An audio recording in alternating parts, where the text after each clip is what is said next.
نبی اکرم صلی اللہ علیہ وسلم سے پیار تھا کہ وہ اپنی آنکھوں کو اپنے لیے باعث سعادت سمجھتے تھے۔ ان کا نظریہ یہ تھا، ان کی سوچ یہ تھی، ان کا عقیدہ یہ تھا، ان کی محبت یہ تھی، ان کا ذوق یہ تھا کہ ہماری آنکھیں ہمیں عزیز ہیں۔ پوچھا جاتا کہ کیوں عزیز ہیں؟ کہتے کہ ہماری آنکھیں اس وجہ سے ہمیں عزیز ہیں کیونکہ ہم ان آنکھوں سے مصطفیٰ کا دیدار کرتے ہیں۔ وہ کہتے تھے کہ ہمارے ہاتھ ہمیں عزیز ہیں۔ کیوں عزیز ہیں؟ اس وجہ سے کہ ان ہاتھوں سے ہم کالی کملی والے کو ہاتھ ملاتے ہیں۔ وہ کہتے تھے کہ ہماری زبان عزیز ہے۔ کیوں عزیز ہے؟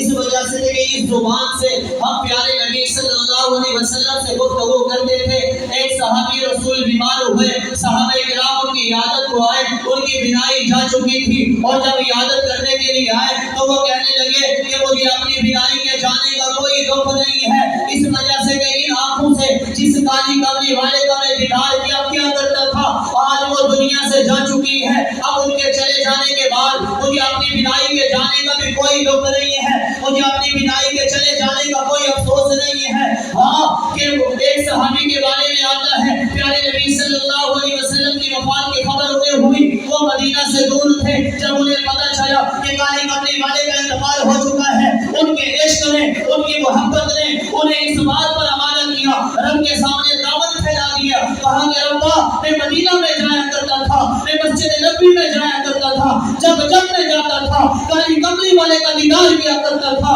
اب جب میں جایا کروں گا تو مصطفیٰ کو نہیں پاؤں گا، میں دیدار کس کا کروں گا؟ میری آنکھیں مجھ سے چھین لے، میری بینائی مجھ سے چھین لے، میری بصیرت مجھ سے چھین لے۔ ربا جب مدینہ جاتا تھا ان آنکھوں کے ساتھ مصطفیٰ کا دیدار کیا کرتا تھا، اب جس کا میں دیدار کرتا تھا اب وہ ذات جب مدینہ میں نہیں ہے، مجھے ان آنکھوں کی بھی ضرورت نہیں ہے۔ ربا میری بینائی لے لے اور کل قیامت کا دن ہو، میدان محشر ہو، تب مجھے بینائی دینا جب سامنے مصطفیٰ کا دیدار ہو۔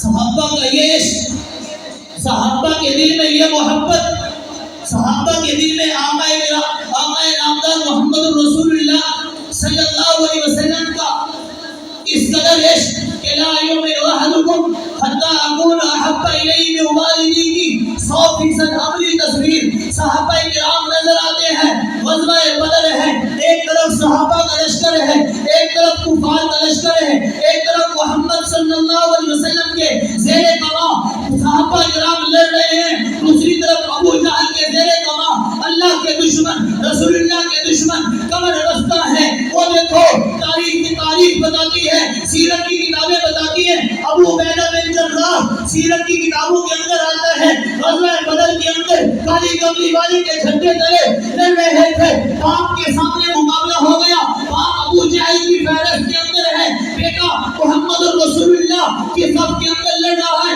باپ بیٹے کا مقابلہ ہوا، باپ پدری شفقت کی وجہ سے بیٹے کو مخاطب کر کے کہتا ہے کہ بیٹا ابا اجداد کے دین پر لوٹا، جان بخش دوں گا۔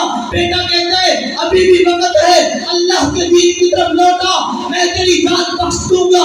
وہ نہیں آیا، بیٹے نے باپ کا سر تن سے جدا کر کے محمد کے قدموں میں لا کر دنیا والوں کو یہ بتا دیا باپ کی محبت پر نبی کی محبت غالب ہے۔ حضرت ابوبکر صدیق رضی اللہ عنہ تحفۃ القاری کے اندر، شرح بخاری کے اندر یہ واقعہ لکھا ہے کہ حضرت ابوبکر صدیق رضی اللہ عنہ صحابہ کرام کی مجلس کے اندر بیٹھے، مذاکرہ ہو رہا تھا بدر کی جنگ کے بارے میں۔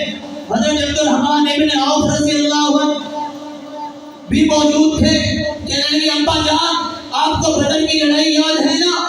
کہا جی جی یاد ہے۔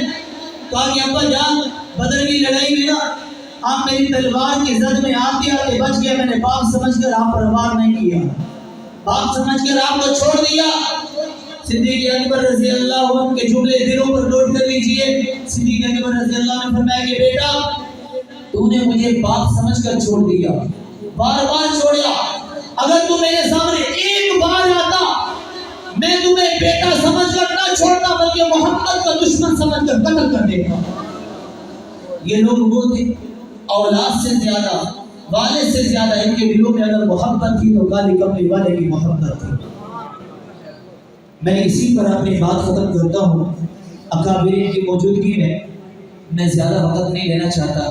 دعا ہے رب العالمین سے یہ میرے ٹوٹے پھوٹے کلمات اللہ تعالیٰ اپنی بارگاہ میں قبول و منظور فرمائے.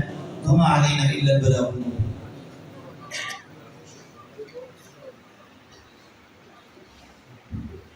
رخ سے